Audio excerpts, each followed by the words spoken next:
Freedom of the press in British India. History. The British administrators are often credited for introducing the independent journalism English press in the subcontinent. During the period, the press became an instrumental for leaders, activists, and the government itself.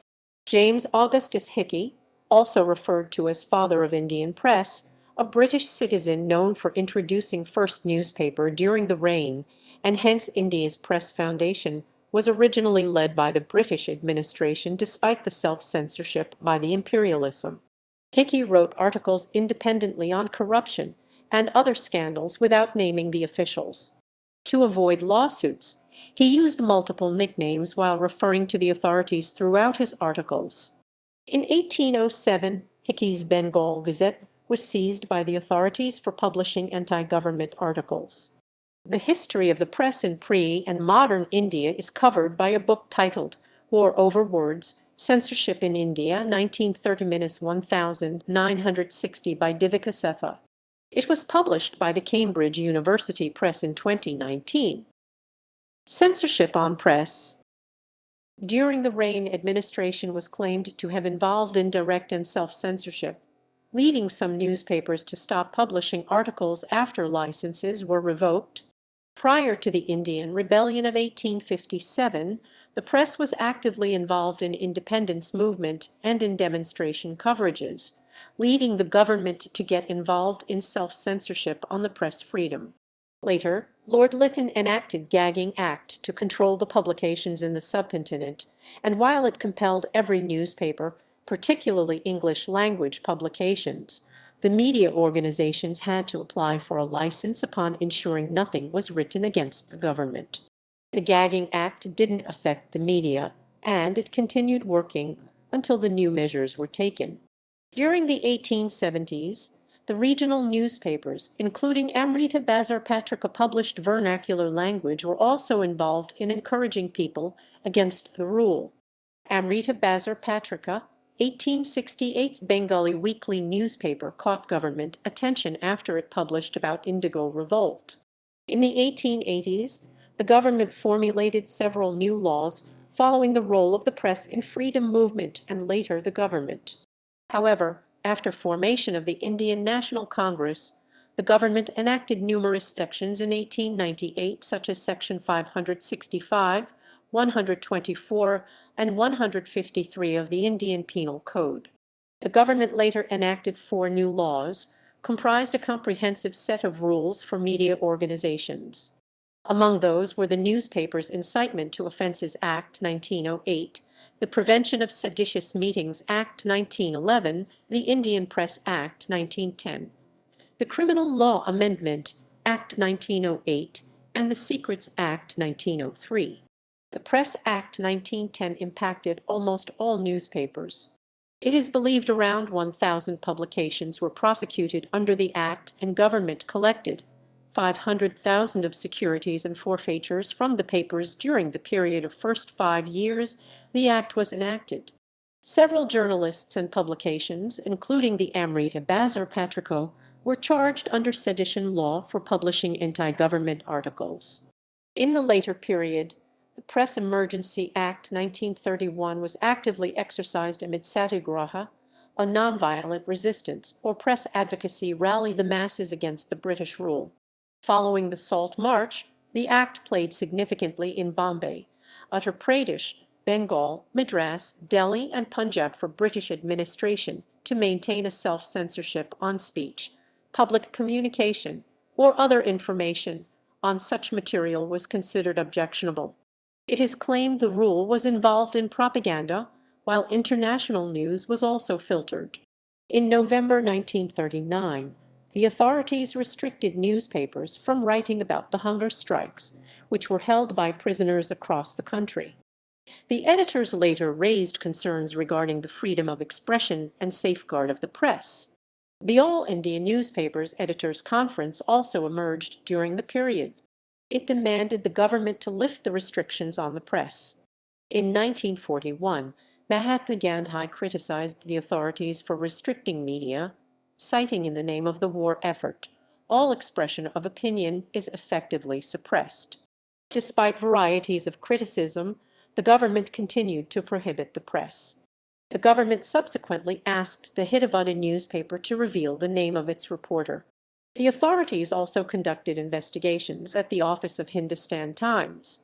It restricted the press and rebellion activities under the Defence of India Act 1915 from making announcements to the masses.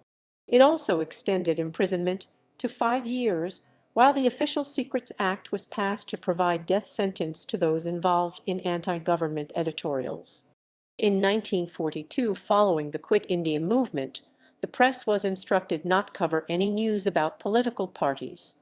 The All India Newspaper Editors' Conference subsequently compiled the government order stating the newspapers will observe caution and refrain from publishing on Quit India movement. Protests. In 1919, the government introduced Rowlatt Act to indefinitely detain people without trial involved in anti-government activities.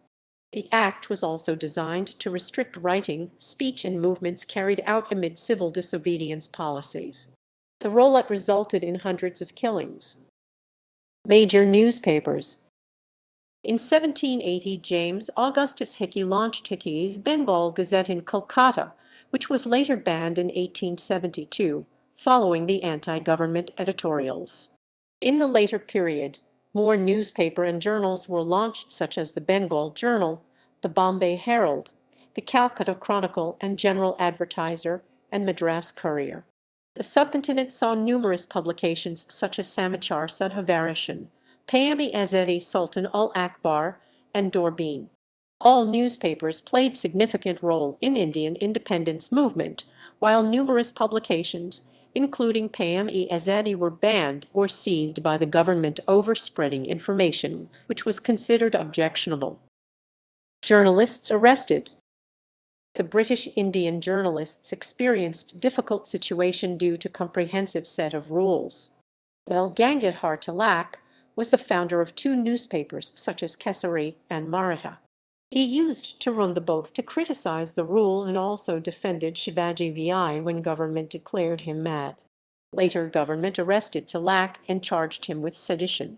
G. Subramania Iyer, a social reformer and journalist, created two newspapers such as the Hindu and Swadasamatran.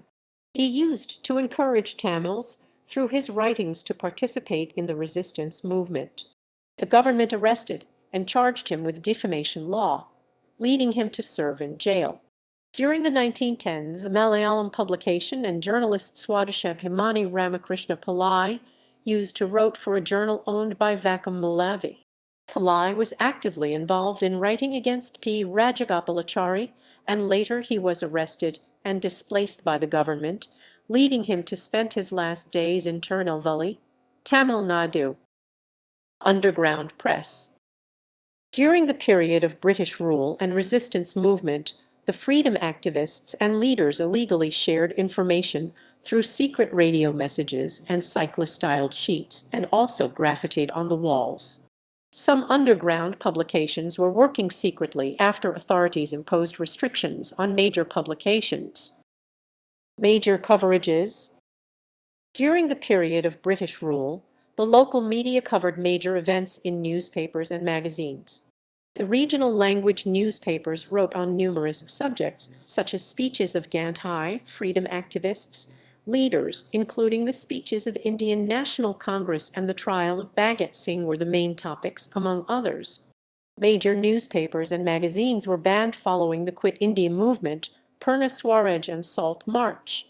When Shivaram Rajguru and Bhagat Singh threw a pamphlet and bomb on the Parliament House, the Hindustan Times wrote extensively on the subject, which became the main reason for the government to ban publishing photographs of Bhagat Singh and Rajguru in the media. Rise of the press. The first printing press was established in the 18th century when the first newspaper, the Bengal Gazette, was launched in 1780 by James Augustus Hickey, which later became known as Hickey's Gazette. Prior to this, the British residents in the subcontinent initially started producing the weeklies and then dailies newspapers. In the mid-19th century, newspapers began to circulate in few cities, and later they started publishing in major provinces such as Madras, Bombay, and Delhi, which later became the centers of publishing. Initially, the media used to wrote only in English language, however the regional language editorials also increased gradually. The first newspaper published in Indian language was the Samachar Darpan, a Bengali language newspaper which started around 1818. Later, the subcontinent saw a range of newspapers, including Bombay Samachar. The first Gujarati language newspaper was launched around 1822. At that time, Hindi language newspapers were not running until Samachar Sahavarshan came into existence around 1854, the first Hindi language newspaper. Later, the more newspapers and magazines were launched in different regional language, such as Malayalam, Marathi, Tamil, Urdu, Telugu, accompanied by other journals. The British Indian government banned all publications written in regional languages, citing vernaculars.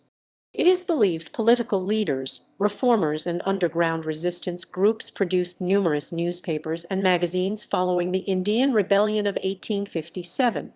They spread their opinions through pamphlets, printed books, journals, and newsletters. The government regarded regional language editorials worried, and hence they enforced Vernacular Press Act 1878 in an attempt to stop local language editorials, which later became known as Gagging Act.